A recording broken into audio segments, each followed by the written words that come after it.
Along the time, the human being has been looking for the cultural, social, and commercial exchange. Nowadays, we are living a boom in this topic.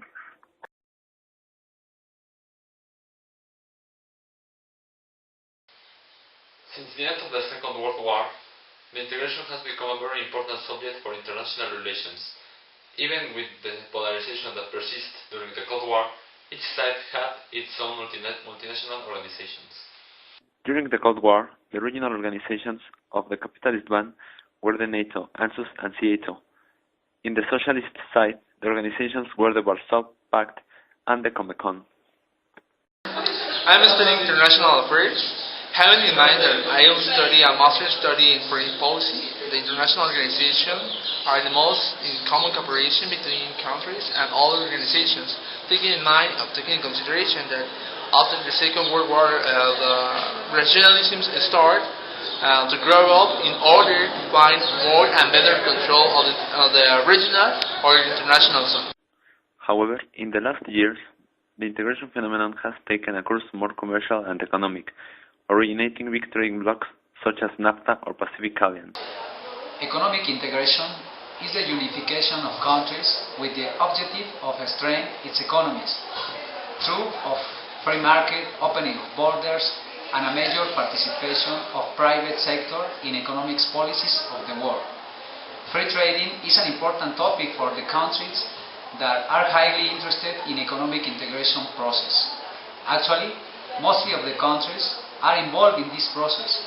Some of them have modified their political and economic structure so they can adopt the new economic process. Integration between nations allows the creation of different types of organizations from different characters: political, social, economical, juridical, inter alia. Clearly, the most important is the United Nations organization. I'm an international affairs student, and I'm the chief executive officer of a t-shirt company. United Nations is a very important organization and a good example of integration between states. It is more than an organization. It's a peace system of law order for the different countries all over the world. If there's an example of integration, it is the European Union. It has 28 members at this moment. The level of integration that this organization has is the best that we can find all over the world, because the states that belong to it perform as one country in different topics such as security, technology, and others. They even use one common current, which is the euro. Nevertheless, there are still some nationalist movements in the zone. Stephanie Carvajal Chavez, and I studied international relations. I finished 2 years ago, and I will talk about nationalism. This specific case is in Scotland, in United Kingdom. And this is very interesting because this year, on September 28th, there will be a referendum about the independence of Scotland, which is very interesting because United Kingdom actually is accepting that this year maybe Scotland wants to separate from United Kingdom. And the government is actually will take in consideration the opinion of people who will vote for a yes or for a no for Scotland to be independent, which it means that if people from Scotland say yes to independence, Scotland will be an independent country from United Kingdom.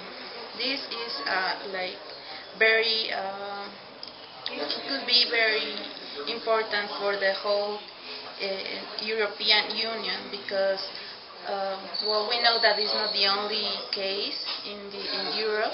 There is also like Catalonia, Kosovo, or in Belgium, 2 countries that want to separate. So European Union said that if Scotland is an independent country, the European Union will not recognize it as an independent country. It means that if Scotland separates from United Kingdom, they will have to apply to a new membership. It means that if Scotland wants to be part of the European Union, they will have to apply as a new member. So, and the 28 members that conform the European Union will have to say yes for Scotland to add to the European Union. So there are many things. The party that wants a free Scotland says that there is oil in the sea, on the north of the sea of United Kingdom. So they say that if they separate from United Kingdom, they will be richer. But it's only like an economic, how can I say it? An economic strategy of the government to have more power. But in reality, Scotland, as a part of the United Kingdom, is very strong.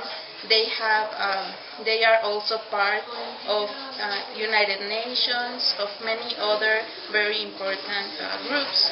So it's something that Scotland has to think very carefully. As you have just listened, there are still nationalist movements, in spite of the great integration in Europe, not only in Scotland, also in Catalonia, the Basque Country, and Kosovo. And when we go through these times when there are crises, they actually take advantage of it. So, well, nationalism can be an instrument for politicians to have more power, but in reality that's the only thing that they want, more power. As well, Alex Salmond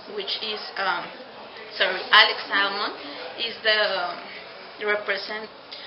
represents the separatist movement of Scotland, and he's saying that they will be richer because they are closer to the north, because they will have more oil for Scotland, but that's not.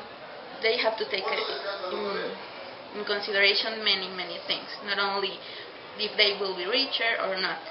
And he's actually negotiating under under the table, let's say, more power for the party, for the political party, not for the people. So nationalism can have a double face. They can actually,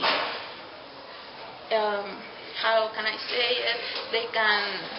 Politicians can tell people, we are helping you, we'll look for better economical opportunities, but in reality they just want more power.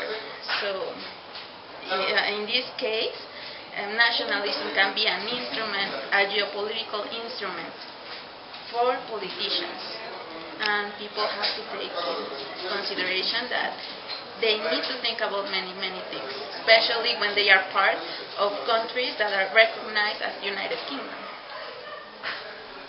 Even with the presence of these nationalist issues, integration is becoming a relevant phenomenon. As a conclusion, we can say the integration process is becoming more important with the pass of the years. With each passing day, the countries are joining more in a juridical way, political way, economical way, social way, and other different senses. Maybe in the future, there will be only one country in all the world. Goodbye. Hasta la próxima.